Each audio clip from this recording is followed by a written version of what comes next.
ওয়ামা আদরাকা মা ইয়াউমুদ্দিন সুম্মা মা আদরাকা মা ইয়াউমুদ্দিন। বিচারের দিনটি কি তা তোমাকে কে জানালো? আবার জিজ্ঞেস করছি, তোমাকে কে জানালো বিচারের দিনটা কি? আল্লাহ পাক জবাবে বলছেন, বিচারের দিনটা হচ্ছে ইয়াউমা লা তামলিকু নাফসুন লিনাফসিন শাইআন ওয়াল আমরু ইয়াউমা ইযিন লিল্লাহ। বিচারের দিন হচ্ছে এমন দিন যেদিন কেউ নিজেকে রক্ষা করতে পারবে না, কারো থেকে কেউ নিজেকে রক্ষা করতে পারবে না, নিজেকে কেউ নিজের জন্য কাউকে সাহায্যকারী পাবে না। সমগ্র ব্যাপারটি নিরঙ্কুশভাবে আল্লাহ রাব্বুল আলামিনের হাতে থাকবে। সেই দিনটার নাম কিয়ামত, সেটার নাম পরকাল, সেটার নাম হচ্ছে বিচারের দিন। যেদিন কর্তৃত্ব হবে কেবলমাত্র কার? আল্লাহ পাকের। সেই দিনটা হচ্ছে কর্মফল পাওয়ার দিন। লাহা মা কাসাবাত ওয়া আলাইহা মাকতাসাবাত। প্রত্যেক মানুষই সেই উপার্জন অনুসারে সেখানে ফল পাবে। যেমন কর্ম তেমন ফল পাবে, ব্যক্তি হিসাবে পাবে, দল হিসাবে পাবে। তিলকা উম্মাতুন ক্বাদ খালাত লাহা মা কাসাবাত ওয়া লাকুম মা কাসাবতুম ওয়া লা তুসআলুনা আম্মা ইয়ামালুন। প্রত্যেক মানুষই তার উপার্জন অনুসারী ফল পাবে। যা সে পাবে তা নিজের উপার্জন ছাড়া আর কিছুই না, আর যে ফল পাবে সেটাও তার উপার্জন। সুতরাং কিয়ামতের দিন আল্লাহ মানুষের উপরে কোনো জুলম করবেন না, অত্যাচার করবেন না। আল্লাহ পাক তো তার বান্দার জন্য জুলুমকারী নন, ঠিক কি না? আল্লাহ পাক বলছেন, মান আমিলা সালিহান ফালিনাফসিহি ওয়া মান আসাআ ফাআলাইহা ওয়া মা রাব্বুকা বিযাল্লামিন লিল আবিদ। যে ব্যক্তি পূর্ণ কাজ করলো সে নিজের কাজে নিজের স্বার্থেই তা করলো। আমরা যে নামাজ পড়ি এটা কি আল্লাহর স্বার্থ? কথা কন, আল্লাহর স্বার্থ? সারা পৃথিবীর সমস্ত মানুষ যদি আল্লাহরে সেজদা দেয়, আল্লাহর ক্ষমতা আরো কিছু কালের জন্য বাড়বে নাকি? সমস্ত মানুষ যদি আল্লাহকে অস্বীকার করে, বিদ্রোহী ঘোষণা করে, বিদ্রোহ ঘোষণা করে, তাতে কি আল্লাহর ক্ষমতা শেষ হয়ে যাবে? নাউযুবিল্লাহি মিন যালিক। যেমন ছিলেন তেমনই থাকবেন। সুতরাং আমরা যা করি, আমরা নামাজ পড়ি নিজেদের জন্যে, আল্লাহকে খুশি করার জন্য, কিন্তু কল্যাণটা আমার। কল্যাণটা কার? আমার। রোজা, হজ, যাকাত, তেলাওয়াত যা করি সব আল্লাহকে খুশি করার জন্য, কিন্তু স্বার্থ পুরাটাই আমার, আমার কল্যাণের জন্যই আমি করি। এবং আল্লাহ হচ্ছেন তিনি তোমাদের রব। ওমা রাব্বুকা বিযাল্লামিন লিল আবিদ। তোমাদের রব হচ্ছেন তিনি যিনি বান্দাদের উপরে কখনো অত্যাচার করেন না, জুলম করেন না, মেহেরবানি দিয়ে যিনি ছেয়ে রাখেন তিনি হচ্ছেন আল্লাহ পাক। সুতরাং সেই কিয়ামতের মাঠে আল্লাহ পাকের দরবারে আমাদের সকলকেই উঠতে হবে। আল্লাহ পাকের দরবারে আমাদের সামনে, আল্লাহ পাকের সামনে দাঁড়াতে হবে। সেদিন আমাদেরকে কেউ বাঁচাতে পারবে না। সেদিন আল্লাহ পাক এর দরবারে যেন আমরা আসামি না হই, সেজন্য এই পৃথিবীতে কোরআন অনুযায়ী আমাদের জীবন গড়তে হবে, সুন্নাহ অনুযায়ী জীবন গড়তে হবে। তাহলে পরকালে আল্লাহ পাকের কাছে নাজাত পাওয়া যাবে। বড় কঠিন জায়গা, বড়ই কঠিন জায়গা। যে ব্যক্তি বিদ্রোহ করেছে এবং দুনিয়ার জীবনকে অগ্রাধিকার দিয়েছে, তার জায়গা হচ্ছে জাহান্নাম। জোরে বলেন নাউযুবিল্লাহ। যে ব্যক্তি আল্লাহর সঙ্গে বিদ্রোহ করেছে আর পরকালের জন্য পাথর জোগাড় করে নাই, দুনিয়াকে অগ্রাধিকার দিল, পরকালকে ভুলে গেল, তার জায়গা হলো জাহান্নাম। ওয়া আম্মা মান খাফা মাকামা রাব্বিহি ওয়া নাহান নাফসা আনিল হাওয়া ফাইন্নাল জান্নাতা হিয়াল মাওয়া।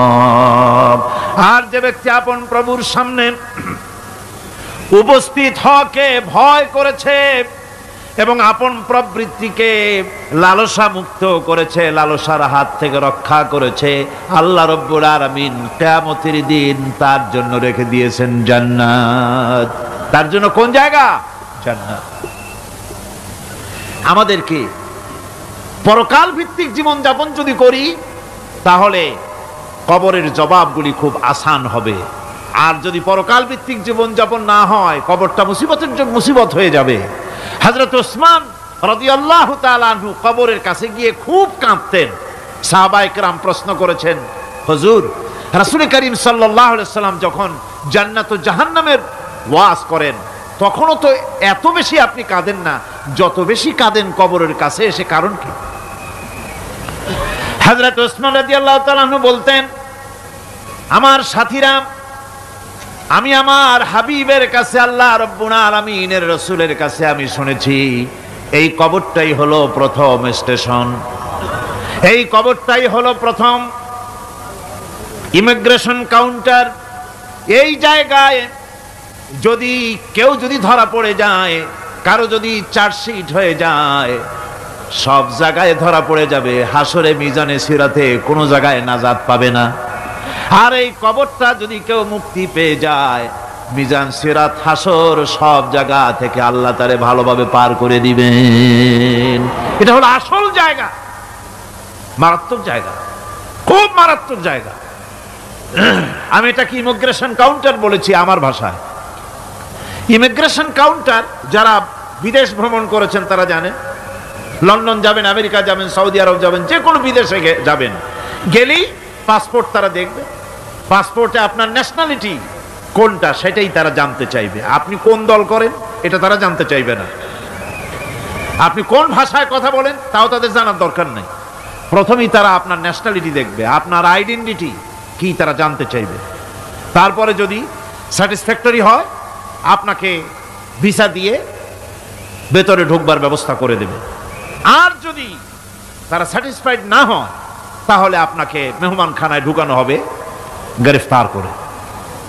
কবর হচ্ছে এ ধরনের একটি ইমিগ্রেশন কাউন্টার। কবরের ভিতরে মানুষ যখনই রাখা হবে সঙ্গে সঙ্গে দুজন ফেরেশতা আসবে। কবরের কাছে যারা এসেছিল দাফন হয়ে যাওয়ার পর এই লোকগুলি 40 কদম যেতে যতক্ষণ লাগে এর মধ্যেই দুজন ফেরেশতা এসে যাবে।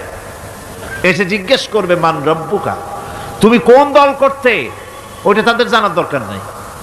চাকরি কিসে করতেন ওটা জানার দরকার নাই।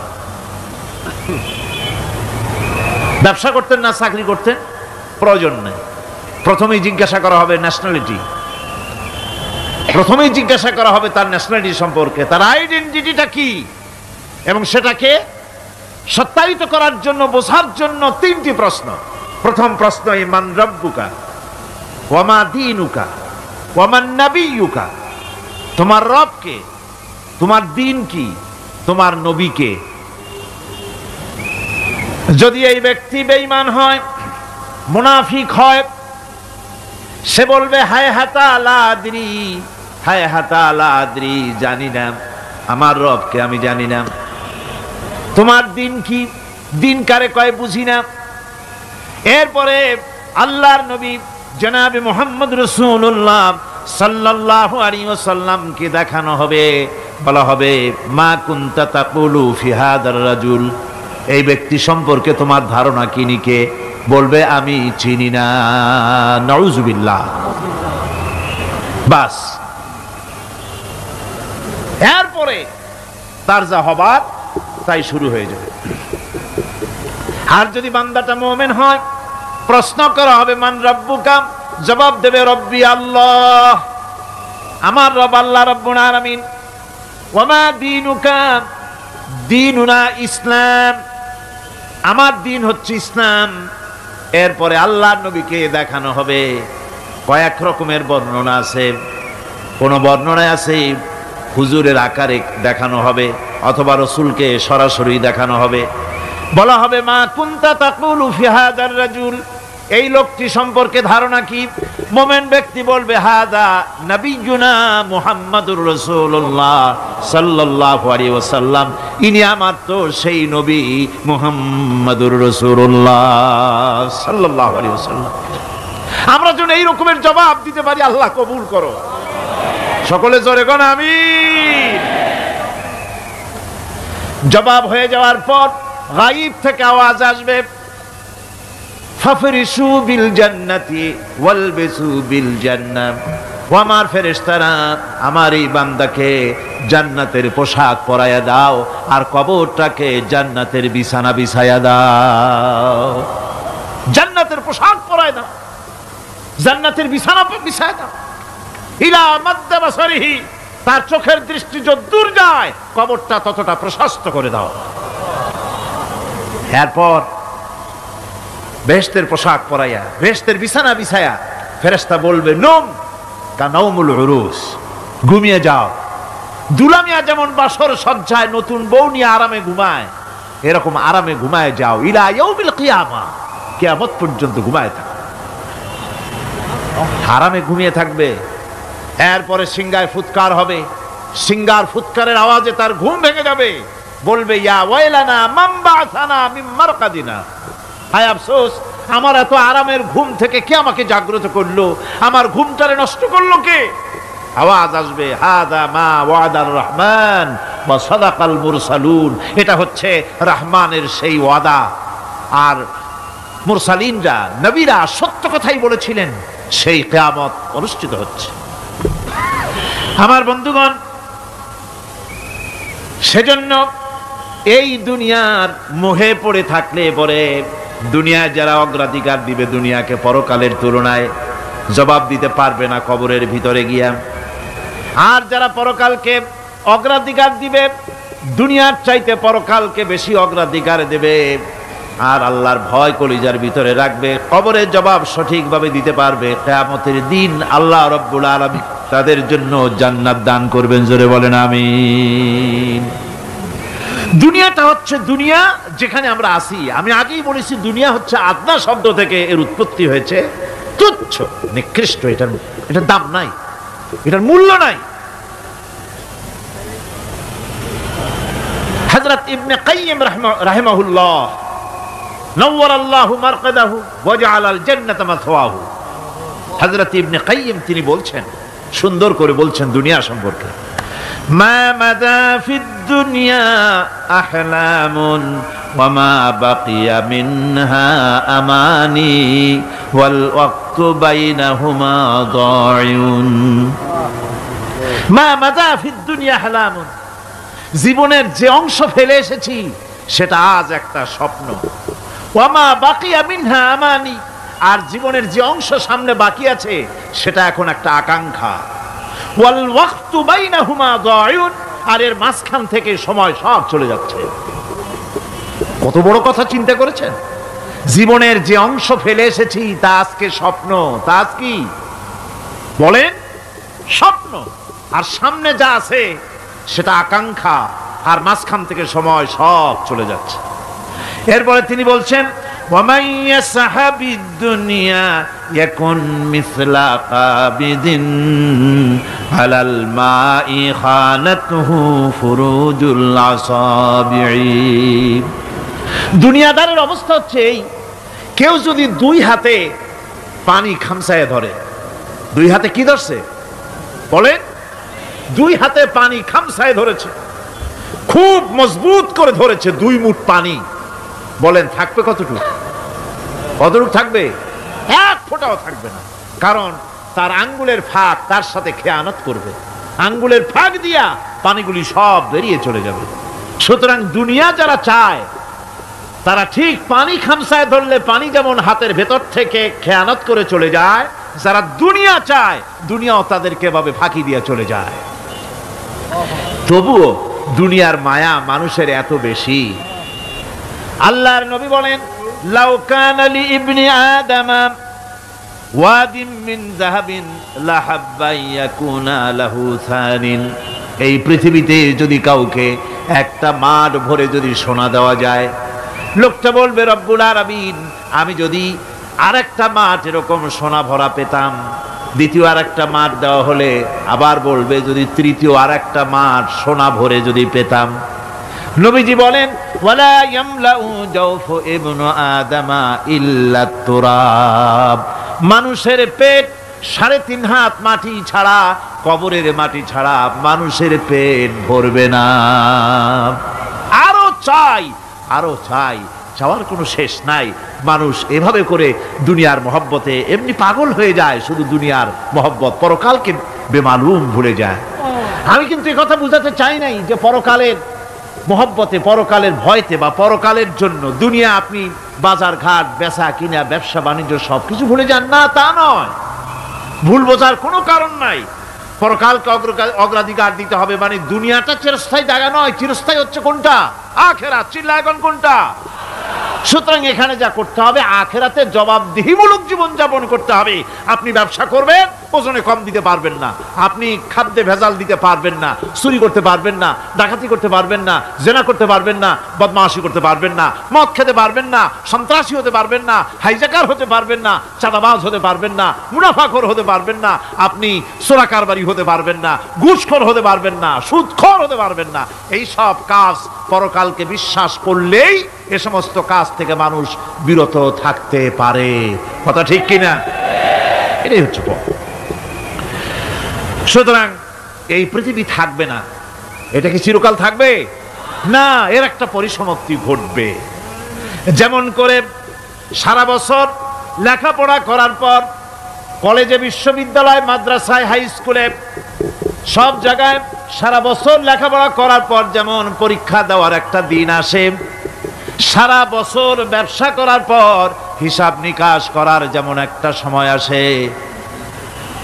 সারা মাস চাকরি করার পর বেতন পাওয়ার যেমন একটা দিন আসে, সারা জীবন চাকরি করার পর পেনশন পাওয়ার যেমন একটা সময় আসে, অনুরূপ ভাবে এই দুনিয়া যেদিন শেষ হয়ে যাবে, আল্লাহ নির্ধারিত সময় শেষ হয়ে যাওয়ার পর একটা সময় আসবে যখন আল্লাহ রব্বুল আলামিন সব শেষ করে দিবেন, লন্ড ভন্ড হয়ে যাবে, কিছুই থাকবে না। কোরআনে কারিমে আল্লাহ সব বলেছেন, কোরআনে সব আল্লাহ বলে দিয়েছেন। আল্লাহ পাক বলেন এই পৃথিবীর সব কেমন ভাবে ধ্বংস হবে তার চিত্র আল্লাহ পাক কোরআনে কারিমে তুলে ধরেছেন। ইযাস সামাউ ফাতারাত ওয়া ইযাল কাওয়াকিবু তাসারাত ওয়া ইযাল বিহারু ফুজ্জিরাত ওয়া ইযাল কুবুরু বু'সিরাত। যখন আকাশসমূহ দীর্ণ বিদীর্ণ হয়ে যাবে, তারকাগুলি বিক্ষিপ্ত হয়ে ছিটকে পড়বে, আর সমুদ্রগুলি উচ্ছ্বসিত হয়ে পড়বে, কবরগুলি সব তার ভেতরে যা আছে উদ্গীরণ করে দেবে, তারকাগুলি স্থিমিত হয়ে যাবে। এরপরে সমস্ত আকাশগুলি সিজিল্লিল কুতুব, কিতাবের পৃষ্ঠার মতো একটার পরে একটা ঠাস ঠাস করে পড়তে থাকবে, চূর্ণ বিচূর্ণ হয়ে ভেঙে চুরে একাকার হয়ে যাবে। পাহাড়গুলিকে উড়িয়ে দেওয়া হবে, চন্দ্র এবং সূর্য একাকার হয়ে যাবে। আল্লাহ রাব্বুল আলামিন বলেন ফাইদা বারিকাল বাসার ওয়া খাসাফাল কমার ওয়া জুমিআশ শামসু ওয়াল কমর। চক্ষু যখন বিস্ফারিত হয়ে যাবে, চাঁদ যখন তার আলো হারিয়ে ফেলবে, সূর্য যখন তার আলো হারিয়ে ফেলবে, চাঁদ আর সূর্য সব একাকার হয়ে যাবে, সেই সময়ের অবস্থাটা কি চিন্তা করো। মানুষ হয়রান হয়ে দৌড়াদৌড়ি করবে। ওয়াহুমিলাতিল আরদু ওয়াল জিবালু ফাদুক্কাতা দাক্কাতান ওয়াহিদা। জমিন এবং পাহাড়গুলির মধ্যে আল্লাহ রাব্বুল আলামিন সংঘর্ষ বাঁধিয়ে দিবেন, পাহাড়গুলি ভেঙে চুরে টুকরা টুকরা হয়ে যাবে, পাহাড়গুলি উঁচু করে জমিনের উপরে আছাড় মেরে আল্লাহ রাব্বুল আলামিন ভেঙে চুরে চুরমার করে দিবেন। সুবহানাল্লাহ। ওয়াতাকুনুল জিবালু কালইহনিল মানফুস, পাহাড়গুলো পেঁজা ধোনা তুলার মতো করে উড়িয়ে দেওয়া হবে, পাহাড় উড়ে যাবে। সুবহানাল্লাহ পড়ো।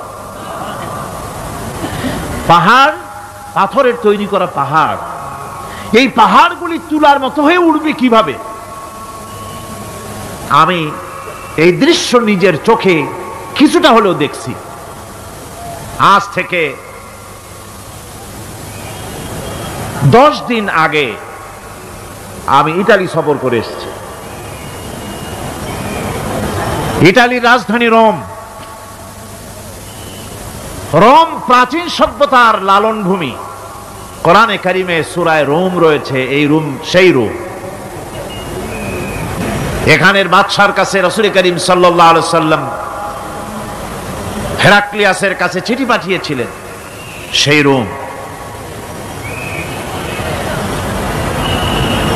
12 থেকে 15,000-এর মতো বাংলাদেশি মুসলমান সেখানে আছে। জুমার দিন, যেদিন আমি গেলাম তার পরের দিনই জুমা ছিল। জুমার নামাজ পড়লাম ভ্যাটিকানের কাছেই বিশাল মসজিদ, ইউরোপের ভিতরে সবচাইতে বড় মসজিদ এটা। রোম ইসলামের দুশমনদের রাজধানী। সেইখানে যখন আযান হচ্ছে আশহাদু আন্না মুহাম্মাদার রাসূলুল্লাহ, আমার অনুভূতির কথা আপনাদেরকে বোঝাতে পারবো না, কি অনুভূতির সৃষ্টি হয়েছে আমার ভেতরে। ভ্যাটিকানের পোপ এক পাশে, কিছু দূরেই ভ্যাটিকান, ওটা হচ্ছে গোটা পৃথিবীর সমস্ত খ্রিস্টানদের কাবা ভ্যাটিকান। তার পাশেই বিশাল মসজিদ, সেখানে নামাজ পড়লাম। চিন্তার ভেতরে আসলো আল্লাহ রাব্বুল আলামিন তার হাবিবের নাম, তার তাওহীদ, তার রিসালাতকে কিভাবে বিশ্বময় ছড়িয়ে দিলেন। আবু জাহেল চাইছিল মুহাম্মদ সাল্লাল্লাহু আলাইহি ওয়াসাল্লামকে স্তব্ধ করে দেবে মক্কার জীবনেই।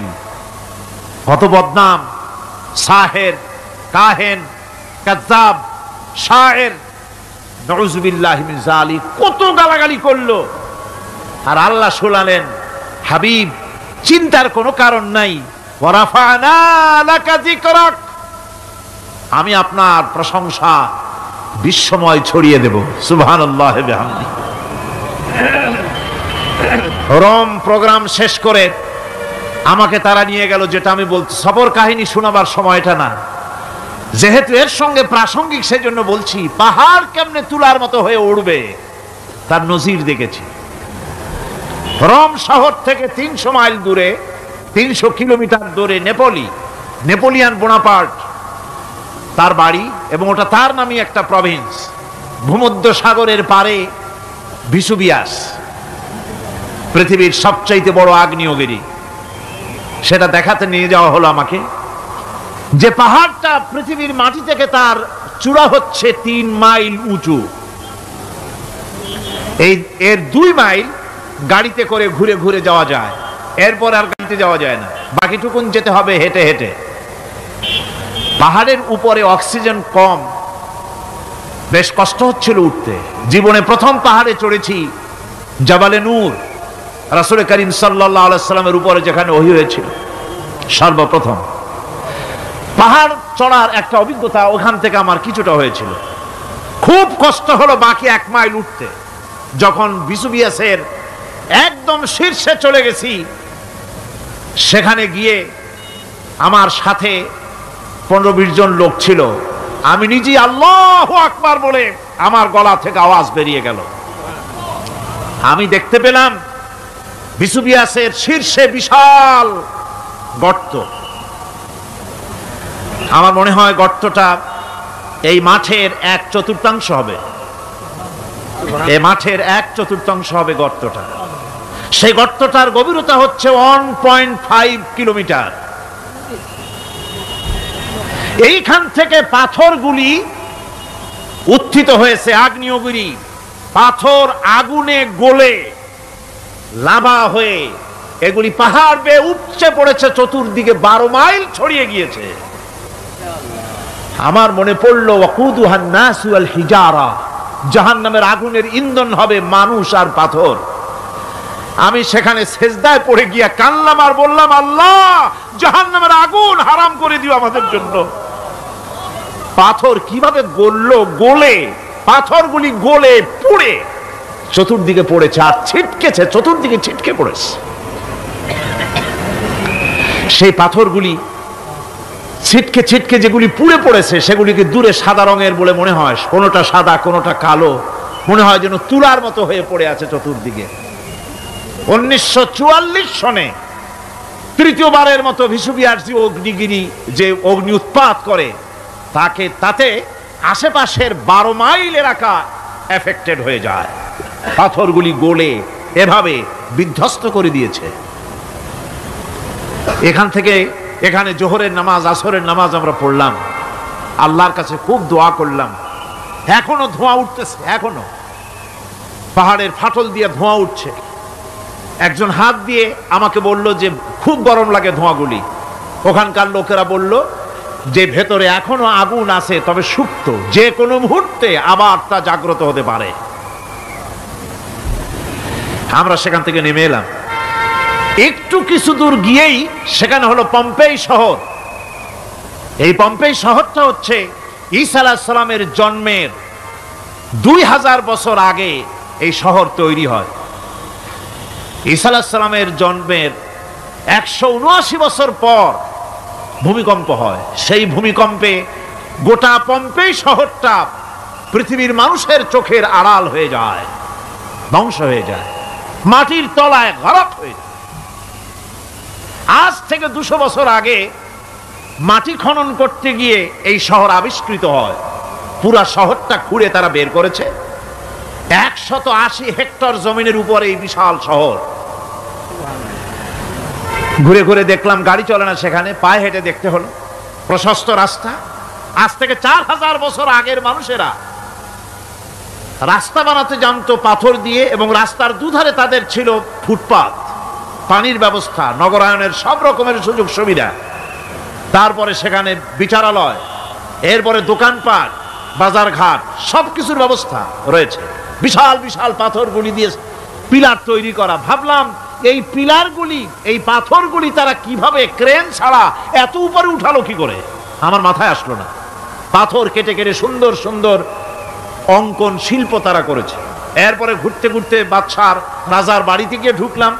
সেখানে গিয়ে দেখলাম উলঙ্গ এত মূর্তি পাথরের তৈরি করা। পাথর কেটে কেটে দেওয়ালে যৌন মিলনের এমন কোন অশ্লীল ছবি নাই যা তারা সেখানে তৈরি করে নাই। উলঙ্গ মূর্তি আর উলঙ্গ যৌন মিলনের অসংখ্য ছবি দিয়ে এই এলাকা ভরা। তখন আমি বুঝলাম আল্লাহর গজব হওয়ার কারণটা কি, এই শহরটা মাটির নিচে গরক হয়ে যাওয়ার কারণটা কি। আল্লাহ পাক জেনা ব্যভিচার যে দেশে বেশি হয় আল্লাহ পাক বরদাস্ত করেন না। দুশ্চরিত্র যে দেশের মানুষ দুশ্চরিত্র হয়ে যায়, জেনা ব্যভিচার বেশি হতে থাকে, আল্লাহ গরক করে দেন, গজব দেন। এই গজব এক এক সময় এক এক রকমের হয়ে আসে।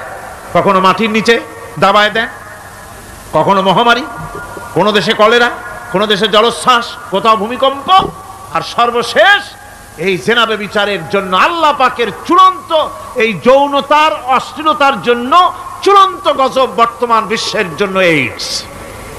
আল্লাহ পাক এই গজব দিয়েছেন।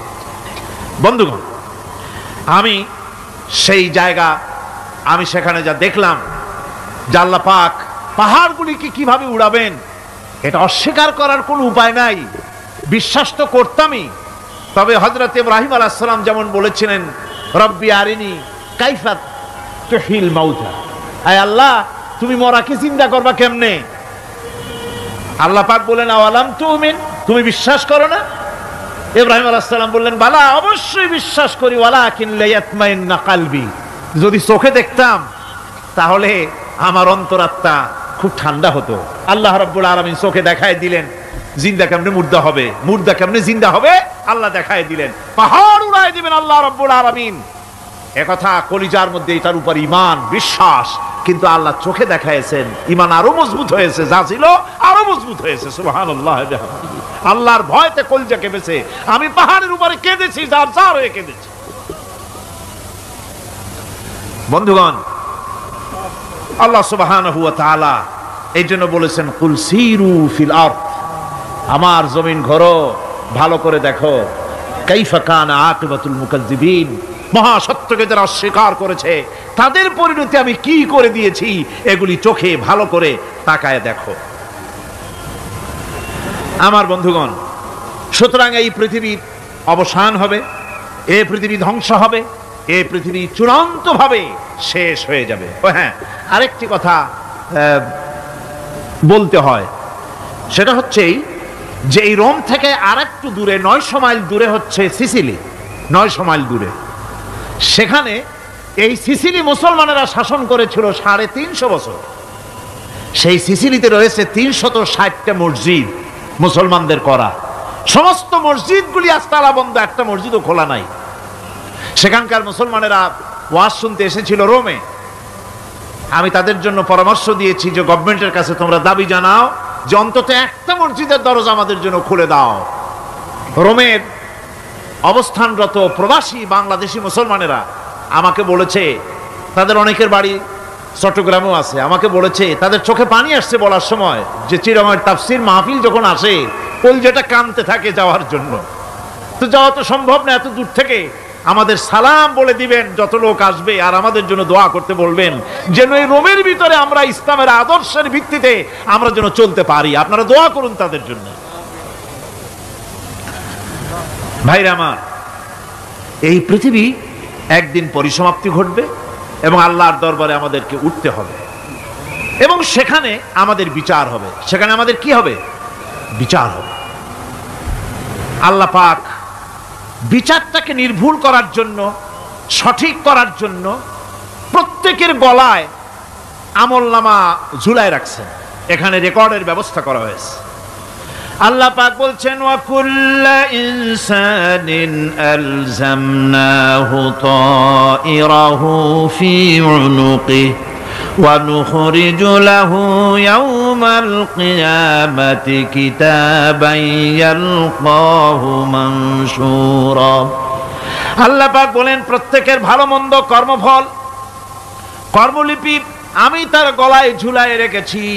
কিয়ামতের দিন সে নিজের কাছে স্পষ্ট সব দেখতে পারবে, কোনো জিনিস বাদ পড়বে না। তার গলায় তার আমলনামা ঝুলানো আছে, সব রেকর্ড হতেছে। আমরা যা করছি সবগুলি রেকর্ড হয়ে যাচ্ছে। বর্তমান বিজ্ঞানীরা আবিষ্কার করেছে যে মানুষের শরীরের ভিতরে ডিএনএ আছে, রক্তের ভিতরে ডিএনএ, এটা একটা কোড। মানুষের রক্তের ভিতরে ডিএনএ আছে। যেমন তার ব্রেনের ভিতরে কতগুলি কোষ আছে, এক একটা কোষ এক এক ধরনের কাজ করে, অনুরূপভাবে তার শরীরের ভিতরে রক্তের ভিতরে ডিএনএ আছে। এই ডিএনএটা কি? এই ডিএনএটা হচ্ছে, এই ডিএনএ একটা কম্পিউটারের মতো কাজ করতেছে। লোকটা কি করবে, কোথায় যাবে, সে ভালো হবে মন্দ হবে কি হবে, সব তার ডিএনএর মধ্যে রেকর্ডকৃত আছে। এটা বোঝার জন্য একটা সুন্দর দৃষ্টান্ত দেওয়া যায়। যেমন এই কাগজটাকে আপনারা মনে করুন একটা গাড়ির একটা ব্লুপ্রিন্ট, একটা গাড়ির ব্লুপ্রিন্ট। এখানে লেখা আছে গাড়ি কিভাবে তৈরি হবে। এই কাগজটা নিয়ে ঘরের মধ্যে রেখে দিলেন। এখন এই কাগজটা থেকেই অটোমেটিক গাড়ির উইন্ডো তৈরি হলো, শিল তৈরি হলো, গাড়ির বডি তৈরি হলো, চেসিস তৈরি হলো, টায়ার তৈরি হলো, ইঞ্জিন তৈরি হলো, ব্যাটারি তৈরি হলো, পেট্রোল নিল, আর কোনো রকমের ড্রাইভার ছাড়াই গাড়ি চলতে আরম্ভ করলো। এই কথাটা যদি মনের মাথার মধ্যে আনতে পারেন যে এটা কিভাবে হইতে পারে, এতে লেখা অনুযায়ী যেভাবে হওয়া যদি সম্ভব হয়, অনুরূপভাবে মানুষের রক্তের ভিতরে ডিএনএ এরা আবিষ্কার করেছে। এর ভিতরে মানুষের ভালো মন্দ, কোথায় যাবে কি করবে, সব কিছুর মধ্যে রয়েছে। কোরআনে কারিমে আল্লাহ রাব্বুল আলামিন, আমি গত বছরও বলছিলাম যে বিজ্ঞানের আবিষ্কার যত বাড়বে কোরআন বোঝা মানুষের জন্য তত সহজ হবে। কোন সুবহানাল্লাহ। কোরআন বোঝা মানুষের জন্য তত সহজ হবে। সুতরাং মানুষের গলার সাথে আল্লাহ পাক বলছেন যে একটা আমলনামা আমি ঝুলাই দিয়েছি তার গলার সাথে, সে যা করতেছে ওখানে সব লিপিবদ্ধ হচ্ছে, কম্পিউটারাইজড, কম্পিউটারের মতো এগুলি সব গ্রহণ করতেছে। এগুলি কিয়ামতের দিন তার সামনে হাজির করা হবে।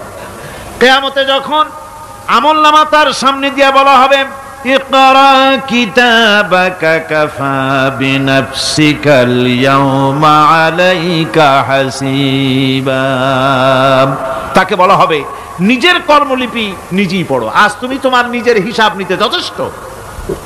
বন্ধুগণ, এই মাহফিলে যত লোক আমরা বসে আছি, আমরা আমাদের হিসাব নিতে যথেষ্ট না আরেকজন লাগবে? কোন আমরা যথেষ্ট কি না? কথা বোঝেন নাই। আমি বলতে চেয়েছি এটা, আমরা যদি এখন চোখ বুঝে চিন্তা করি যে পিছনের জীবনে কি করেছি, মনে পড়বে নাকি পড়বে না? বলেন সবাই, পড়বে কি পড়বে না?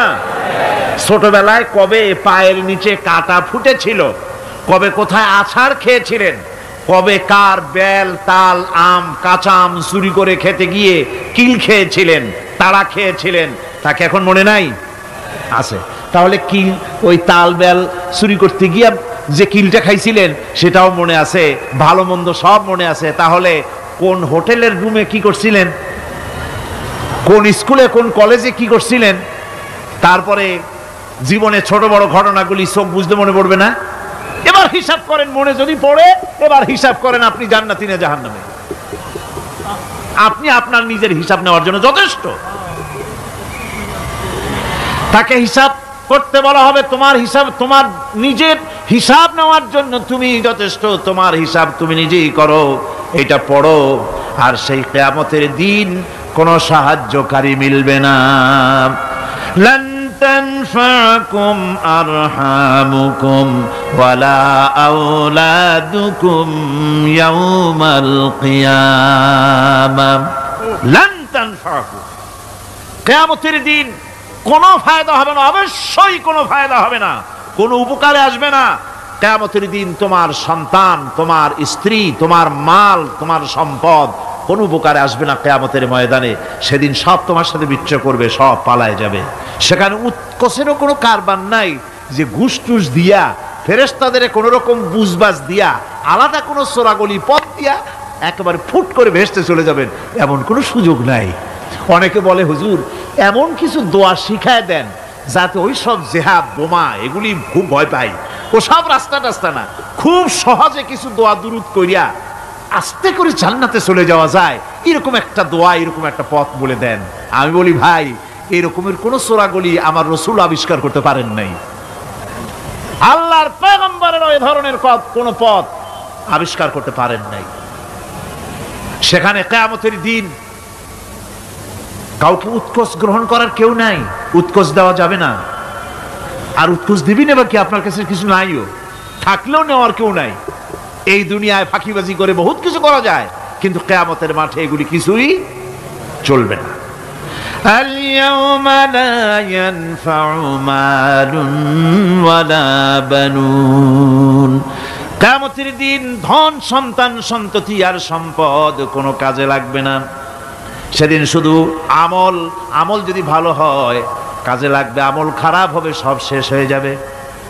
আল্লাহ রাব্বুল আলামিন নবীজিকে ডেকে বলেছেন, নবী আপনি বলেন, কুল মা কুনতু বিদআম মিনার রাসূল, আপনি বলুন আমি কোন নতুন রাসূল নই, আমার আগে অনেক নবী রাসূল পৃথিবীতে এসেছেন, তারা বিদায় হয়ে গেছেন। আমি জানি না কিয়ামতের দিন আল্লাহ রাব্বুল আলামিন আমার সাথে কি ব্যবহার করবেন, আর আমি এও জানি না যে কিয়ামতের দিন আল্লাহ পাক তোমাদের সাথে কি ব্যবহার করবেন। এই আয়াত নাজিল হওয়ার পর আল্লাহর হাবিব তার মেয়েকে ডাকলেন, জামাইকে ডাকলেন, নাতিদেরকে ডাকলেন, আহলে বাইতদেরকে ডাকলেন, আর বললেন, ও আমার মেয়ে কলিজার টুকরা ফাতেমা গো শোনো, কেবলমাত্র আয়াত নাজিল হয়ে গেল, আল্লাহ পাক আমাকে শোনায়ছেন কিয়ামতের দিন আমি জানি না আমার সঙ্গে কি ব্যবহার করা হবে, আর এও জানি না যে তোমাদের সাথে কি ব্যবহার করা হবে। ও আমার কলিজার টুকরা মেয়ে ফাতেমা, কিয়ামতের দিন মুহাম্মদ সাল্লাল্লাহু আলাইহি সাল্লামের মেয়ে, এই হিসাবে তোমার নাজাতের ফয়সালা হবে না। ও আমার কলিজার টুকরা নাতি হাসান আর হোসেন, কিয়ামতের দিন মুহাম্মদ সাল্লাল্লাহু আলাইহি সাল্লামের নাতি হিসাবে ফয়সালা হবে না। ও আমার জামাই হযরতে আলী, কিয়ামতের দিন আমার জামাই হিসাবে নাজাতের ফয়সালা হবে না। আমল যদি ভালো হয় ফয়সালা ভালো হবে, জান্নাতে চলে যাবে। আমল যদি খারাপ হয় কার নাতি কার জামাই দেখা হবে না। সুবহানাল্লাহ, কঠিন কিয়ামতের মাঠ। এই পরকালের বিশ্বাস যদি কলজার মধ্যে ঢোকে মানুষ ভালো হয়ে যাবে। কোন সুবহানাল্লাহ। আপনাদের দৃষ্টিতে পারবে, কথার জবাব যে দিলেন না। পুলিশে কি মানুষের চরিত্র ভালো বানাইতে পারবে? পুলিশের চরিত্র ভালো বানাবে কেডা? সেটাই তো কথা। মানুষের চরিত্র যাতে ভালো থাকে, মানুষের জন্য খারাপ কাম না করে সেজন্য পুলিশ, পুলিশ যাতে খারাপ কাম না করে সেজন্য আরো একটা ডিপার্টমেন্ট আছে না, তারা যাতে খারাপ না কাজ না করে সেজন্য আর একটা আছে। এন্টি করাপশনের আবার এন্টি করাপশন আছে, তার উপর আবার এন্টি করাপশন আছে। এন্টিটার অভাব নাই। সুতরাং পুলিশ দিয়া, বিডিআর দিয়া, আর্মি দিয়া মানুষের, দেশের, জাতির চরিত্র ভালো বানানো যায় না। রাসূলুল্লাহ এ দিয়ে বানান না, এটা ইসলামের নিয়ম নয়। পুলিশ দিয়া আর্মি দিয়ে দেশের মানুষের চরিত্র ভালো বানানো যায় না। চরিত্র ভালো বানানো যায় কেবলমাত্র পরকালের ভয় দিয়া। কি কিসের ভয় দিয়া? ওই যে মক্কার জীবনে ওই সমস্ত মানুষগুলি যারা চুরি করত, ডাকাতি করত, জেনা করত, বদমাশি করত, যারা শয়তানি করত, যারা মানুষকে খুন করত, এই মানুষগুলি এত ভালো হয়ে গেল, যারা চুরি ছেড়ে দিল, ডাকাতি ছেড়ে দিল, জেনা ব্যভিচার ছেড়ে দিল, এত ভালো হয়ে গেল, পৃথিবীর মধ্যে সেরা মানুষ তারা হয়ে গেলেন। জোরে বলেন সুবহানাল্লাহ। নবীর সাহাবীরা পৃথিবীর শ্রেষ্ঠ সন্তান, নবীর সাহাবীরা পৃথিবীর সেরা মানুষ, তাদের চাইতে সেরা মানুষ নবীদের পরে আর কেউ হতে পারে না। জোরে কোন সুবহানাল্লাহ। নবীর পরে পৃথিবীতে শ্রেষ্ঠ মানুষ কারা? সাহাবায়ে কেরাম রিদওয়ানুল্লাহি তাআলা আলাইহিম আজমাইন।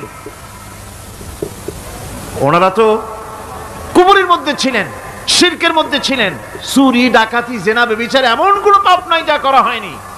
তারপরে যখন আল্লাহর নবীর কাছ থেকে তাওহীদ, রিসালাত ও আখিরাতের দাওয়াত পেলেন, কি সোনার মানুষ এক একজন হয়ে গেলেন। সুবহানাল্লাহ। যারা ছিলেন নারীর সতীত্বের জম, তারা হয়ে গেলেন নারীর সতীত্বের পাহারাদার।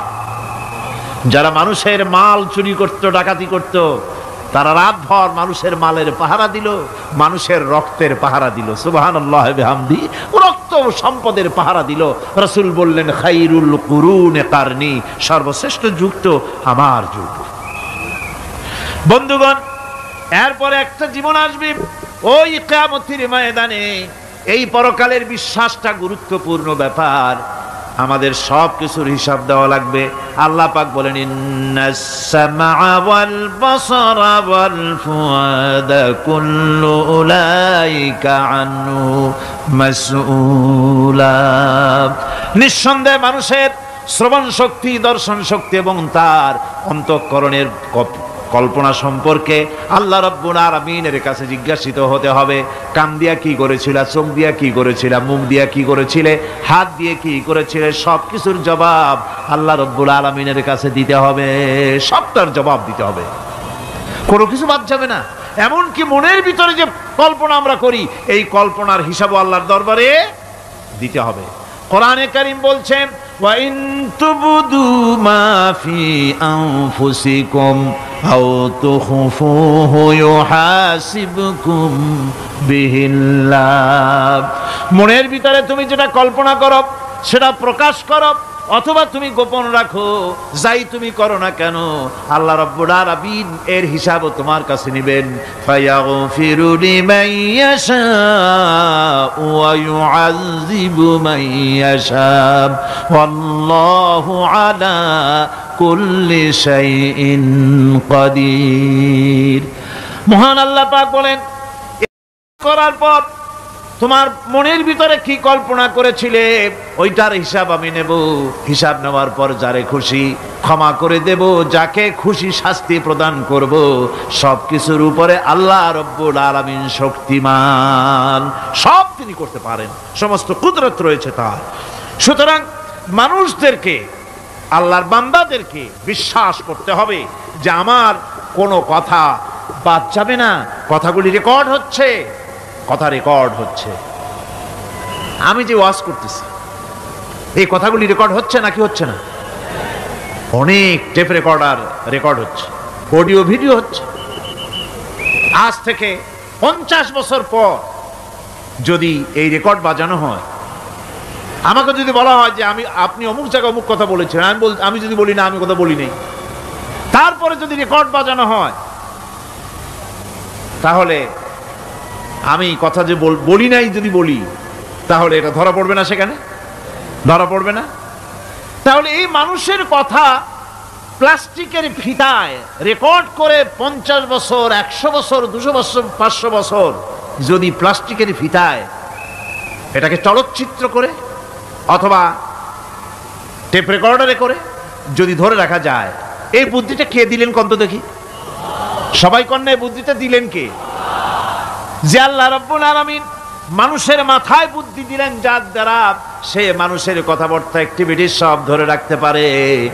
সে আল্লাহ রাব্বুল আলামিন বুঝি আপনার আমার কথা এবং আপনার আমার অ্যাক্টিভিটিসকে তিনি বুঝি ধরে রাখতে পারবেন না কিয়ামত পর্যন্ত? পারবেন কি না? সেজন্য রাব্বুল আলামিন বলেন মা ইয়ালফিযু মিন কাওলিন ইল্লা লাদাইহি রাকীবুন আতীদ। সমস্ত কথা রেকর্ড হচ্ছে। সুবহানাল্লাহ কোন জোরে। সমস্ত কথা রেকর্ড হচ্ছে, একটা কথাও বাদ যাবে না। মুখ আছে বলেই কথা বলবেন তা না, হিসাব করে কথা বলতে হবে। গীবত গাওয়া যাবে না, মিথ্যা কথা বলা যাবে না, মিথ্যা ওয়াদা করা যাবে না। মিথ্যা ওয়াদার তো মৌসুম এসে গেছে। কি কোন বোঝেন কথা? হ্যাঁ, মিথ্যা ওয়াদার মৌসুম এসে গেছে। এখন মৌসুমে বাহার, মিথ্যা বলার। কত সুন্দর সুন্দর ওয়াদা, সোনা দিয়া রাস্তা বানায় দেবো। অভুক্ত মানুষদের বলা হয় না খেয়ে মরবেন না, কিন্তু কি খেয়ে মরবে তাও কয় না। আমরা যদি যাইতে পারি তাহলে মটকির মতো রসগোল্লা বানাই দেব, গরুর গাড়ির চাকার মতো জিলাপি বানাই দেব। খাইতে গিয়ে হা করে শীত হয়ে থাকবে। কত রঙিন রঙিন কথা। মিথ্যা ওয়াদার সময় এসে গেছে। ভাইরা আমার, পরকাল যদি বিশ্বাস করে সেই ব্যক্তি কিছুতেই মুখ আছে বলেই যা খুশি বলবে না, পরনিন্দা করবে না, পরচর্চা করবে না, হাত আছে বলেই যা তা লিখবে না। ঘটনা হইল একটা, লিখলো আর একটা। কলম একটা আছে বলেই যা খুশি তা লেখা যায় না, মুখ আছে বলেই যা খুশি তা বলা যায় না, চোখ আছে বলেই যা খুশি তা দেখা যায় না। গরু খাওয়া জায়েজ করা হয়েছে বলে গরুর লেজ থেকে মাথা পর্যন্ত পাইকারি দরে সব খাওয়া যায় না। গরু খাওয়া হারাম না হালাল? হালাল। পাইকারি দরে লেজ থেকে মাথা পর্যন্ত সব খাওয়া হালাল না। ওর মধ্যে আল্লাহ কিছু হারাম রেখে দিছে, সেগুলোকে বাইসে খাইতে হবে। আল্লাহ দেখতে চান পাইকারি দরে জমের খাওয়া খাও না আমার হারামগুলি বাদ দিয়া খাও, নিষেধ করাগুলি বাদ দিয়া খাও। মুখ আছে বলেই যা খুশি তা বলা যাবে না, কান আছে বলেই যা খুশি তা শোনা যাবে না, চোখ আছে বলেই যা খুশি তা দেখা যাবে না, হাত পা আছে বলেই যা খুশি তা করা যাবে না। সবটার পেছনে আল্লাহ রাব্বুল আলামিনকে ভয় করা লাগবে। মহান আল্লাহ রাব্বুল আলামিন বলে, বান্দারে তোমার সমস্ত কার্যাবলী এমনকি তোমার চাহনিটা পর্যন্ত কার দিকে কি নিয়তে তাকায়ছো কেউ জানে না, আমি আল্লাহ রাব্বুল আলামিন জানি। وَيَعْلَمُ خَائِنَةَ الْأَعْيُنِ وَمَا تُخْفِي الصُّدُورُ। তোমার অন্তঃকরণ কি জিনিস গোপন করে আর তোমার চক্ষু কি লুকোচুরি খেলে আমি টের পাই। সুবহানাল্লাহ বিহামদি। চশমার ফাঁক দিয়া কি দেখো, কারে দেখো, কি নজরে দেখো, সানগ্লাস পরিয়া কেউ ঠিক পায় না, আমি ঠিক পাই। সুবহানাল্লাহ, জোরে কান সুবহানাল্লাহ। সুতরাং চোখের নজরের হিসাব হবে, হাতের কাজের হিসাব হবে, পায়ের চলার হিসাব হবে, আপনার বলার হিসাব হবে, মুখে যা বলেছেন, যা করেছেন, হাত পাও দিয়ে যা করেছেন সবকিছুর হিসাব হবে কিয়ামতের দিন। আল্লাহর দরবারে সবকিছু উপস্থিত হবে, কোনো জিনিস বাদ পড়বে না। فَمَن يَعْمَلْ مِثْقَالَ ذَرَّةٍ خَيْرًا يَرَهُ وَمَن يَعْمَلْ مِثْقَالَ ذَرَّةٍ شَرًّا يَرَهُ। ছোট্ট একটা ভালো কাজ যদি করো তাও হাজির করা হবে সামান্যতম ভালো কাজও তোমার বাদ পড়বে না। আর ক্ষুদ্রতম কোনো খারাপ কাজ করলে তাও উপস্থিত করা হবে, সব তোমার সামনে, কোনো জিনিস বাদ পড়বে না, সব দেখতে পাবে কিয়ামতের দিন। ভালো কাজটাও আর খারাপ কাজটাও আল্লাহর কাছে সেদিন আল্লাহ পাক মানুষের সামনে উপস্থিত করে দিবেন। আল্লাহ পাক বলছেন সেদিন এই জমিন তার ভিতরে যা লুক্কায়িত ছিল জমিন সব বের করে দেবে। কাআন্নাহুম জারাদুম মুনতাশির। টিড্ডি, ফড়িংগুলি, পোকাগুলি মাটির থেকে যেমন বেরোয়, এ মাটির ভিতরে যা আছে কিয়ামতের দিন সব মাটি বের করে দেবে। ইযা যুলজিলাতিল আরদু জিলজালাহা ওয়া আখরাজাতিল আরদু আসকালাহা ওয়া ক্বালাল ইনসানু মা লাহা। এ জমিনকে ঝাঁকি মারা হবে প্রবল এক ঝাঁকুনি, প্রবল এক ঝাঁকুনিতে এ পৃথিবীর মধ্যে যা কিছু আছে সব বেরিয়ে যাবে। সুবহানাল্লাহ কইতে ইচ্ছা করে না মিয়ারা? এক ঝাঁকুনিতে পৃথিবী সব বের করে দেবে।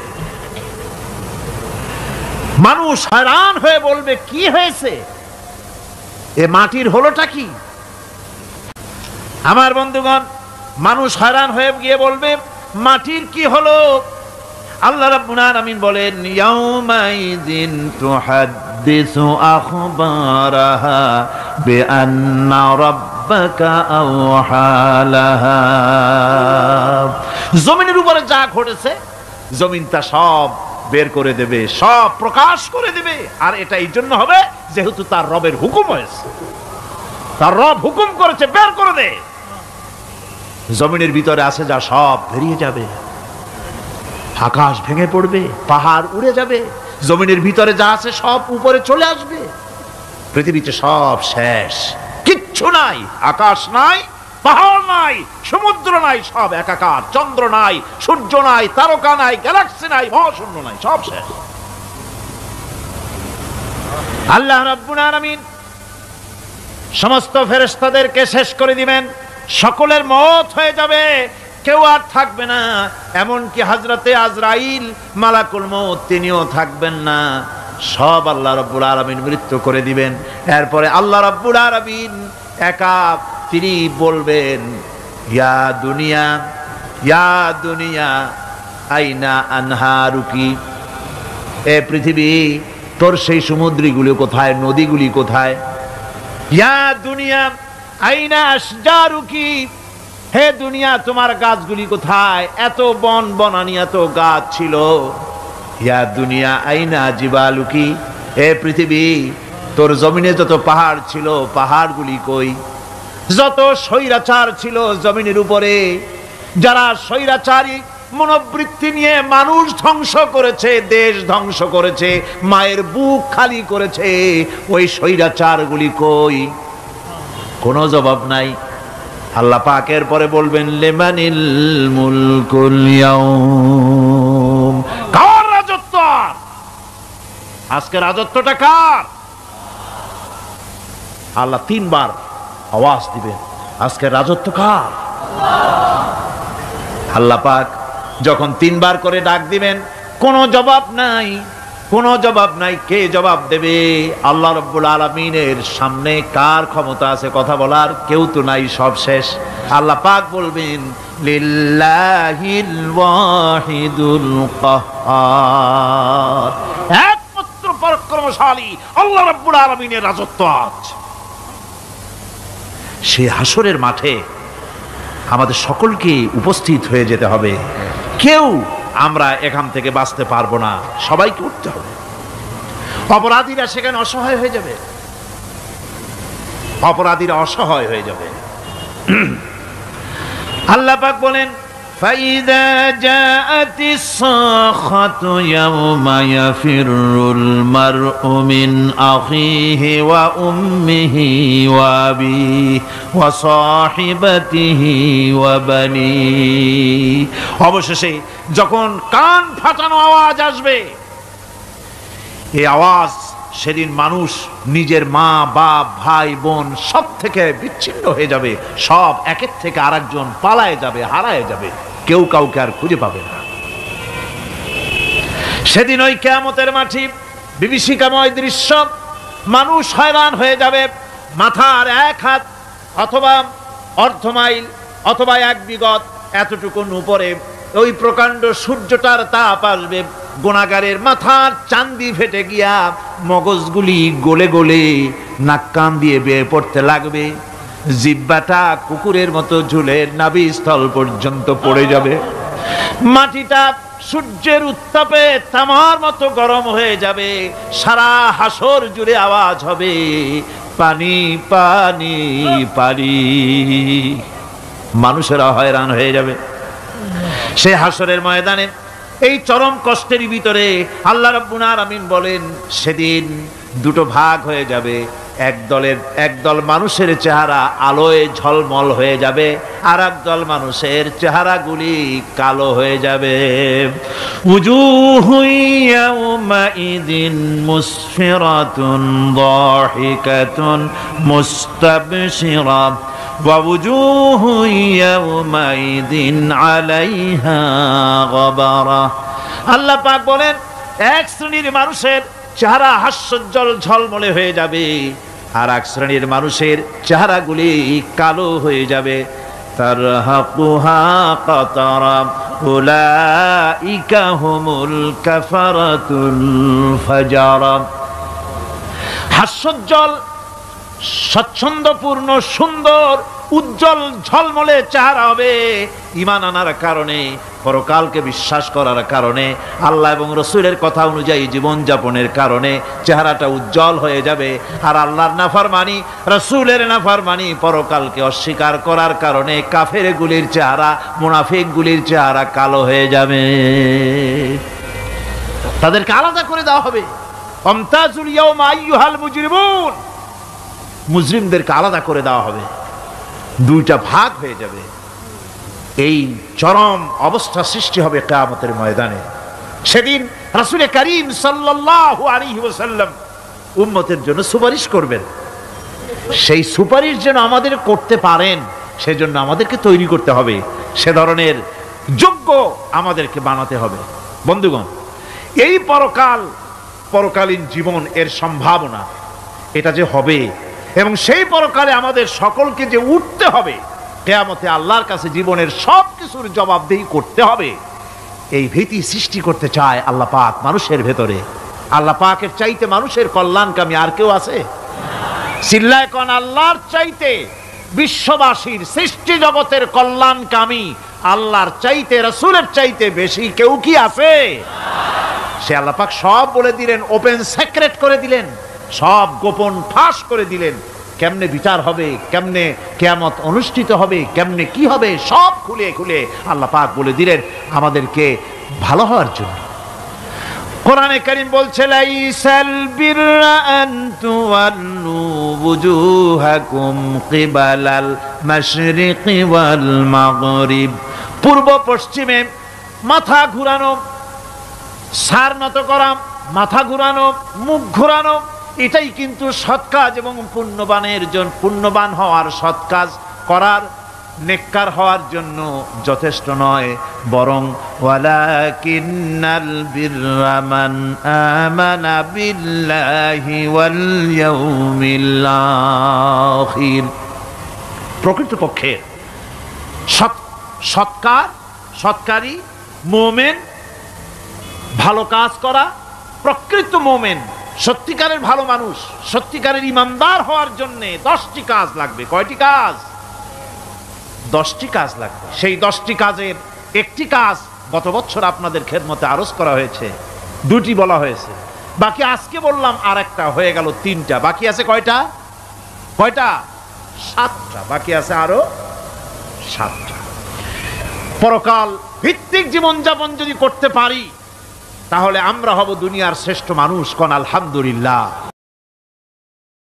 ওয়াসাখখারা লাকুম মা ফিস সামাওয়াতি ওয়া মা ফিল আরদ। এই পৃথিবীতে যা কিছু তোমরা দেখতে পাও, এ সব কিছুকে তোমার অনুগত করে দেওয়া হয়েছে, যাতে করে তোমার সাহায্য করতে পারে, তোমার সহযোগিতা করতে পারে। এজন্য আমি সব কিছুকে সৃষ্টি করেছি। সাখারা শব্দের অর্থ হচ্ছে যে আমি সবগুলিকে তোমাদের অনুগত করে দিয়েছি, যাতে করে তোমাদের অনুগত থাকে, অর্থাৎ তোমরা তাদের এই সমস্ত জিনিস দিয়ে তোমরা কাজ নিতে পারো। পানির উপর দিয়ে তোমরা যেন নৌকা চালাতে পারো, স্টিমার চালাতে পারো, পানি অনুগত করা হয়েছে, বাতাসকে অনুগত করা হয়েছে, পৃথিবীর সব কিছুকেই আমি অনুগত করে দিয়েছি তোমাদের, যাতে করে তার দ্বারা তোমরা কাজ নিতে পারো। অন্যত্র আল্লাহ বলছেন, আল্লাহুল্লাযী খালাকাস সামাওয়াতি ওয়াল আরদা ওয়া আনজালা মিনাস সামাই মাআন ফাআখরাজা বিহি মিনাস সামারাতি রিজকান লাকুম। আল্লাহ হচ্ছেন তিনি, আল্লাহ রাব্বুল আলামিন হচ্ছেন তিনি, যিনি আকাশ সৃষ্টি করেছেন, যিনি জমিন সৃষ্টি করেছেন এবং ঊর্ধ্বদেশ থেকে, মেঘমালা থেকে তোমাদের জন্য বৃষ্টি বর্ষণ করেছেন এবং সেই বৃষ্টি দিয়ে মাটির ভিতর থেকে ফসল উদ্গত করে তোমাদের খাবারের বন্দোবস্ত করেছেন। তিনি হচ্ছেন আল্লাহ পাক। তার জায়গায় ছড়িয়ে আছে। তার দয়া নাই, রহমত নাই, এমন কোন সৃষ্টি নাই। মানুষের জন্য যা কিছু প্রয়োজন তিনি তার দয়া দিয়ে, রহমত দিয়ে তিনি তার সৃষ্টি করে দিয়েছেন। আল্লাহ পাক বলছেন, ওয়াসাখখারা লাকুমুশ শামসা ওয়াল কামারা দাইবিনা ওয়াসাখখারা লাকুমুল লাইলা ওয়ান নাহার।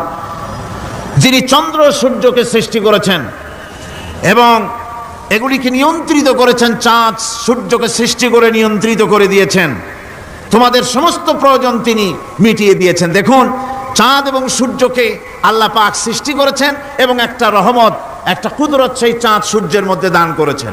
সূর্য যেখানে আছে, এটা যদি আল্লাহর দয়া না থাকতো, শুধু তাপ দেওয়ার জন্য সৃষ্টি করতেন আর মানুষের কল্যাণের দিকটা যদি চিন্তা না করতেন, তাহলে সমস্যা হয়ে যেত। সূর্য যেখানে আছে, বিজ্ঞানীরা বলেছেন তার থেকে যদি কিছু নিচে নেমে আসতো, তাহলে গোটা পৃথিবী জ্বলে পুড়ে ভস্ম হয়ে যেত। আর যেখানে আছে তার থেকে সূর্য যদি কিছু উপরে উঠে যেত, তাহলে গোটা পৃথিবী হিম শীতল হয়ে, পৃথিবী ফ্রিজ হয়ে যেত, মানুষ প্রাণী জগৎ মরে সব শেষ হয়ে যেত। চাঁদ যেখানে আছে, এই চাঁদ তার জায়গা থেকে কিছু উপরে যদি উঠত, তাহলে পৃথিবী মরুভূমি হয়ে যেত। আর যেখানে আছে তার থেকে কিছু নিচে যদি আসতো, তাহলে গোটা পৃথিবী পানি, সমুদ্রের পানি, নদীর পানিগুলি প্লাবিত হয়ে, ওভারফ্লো হয়ে, উচ্ছ্বসিত হয়ে গোটা পৃথিবীকে প্লাবিত করে দিত, ডুবাই দিত, সব শেষ হয়ে যেত। তাহলে আমরা দেখতে পাচ্ছি শুধু সৃষ্টি নয়, সৃষ্টিও করেছেন এবং প্রত্যেকটি সৃষ্টির পেছনে তার দয়া কাজ করেছে, তার কুদরত কাজ করেছে, যাতে করে মানুষের জন্য সুবিধা হয়, মানুষের জন্য উপকার হয়। অন্য আয়াতে আল্লাহ পাক বলেন, وآتاكم من كل سألتموه وإن تعدوا نعمة الله لا تحصوها।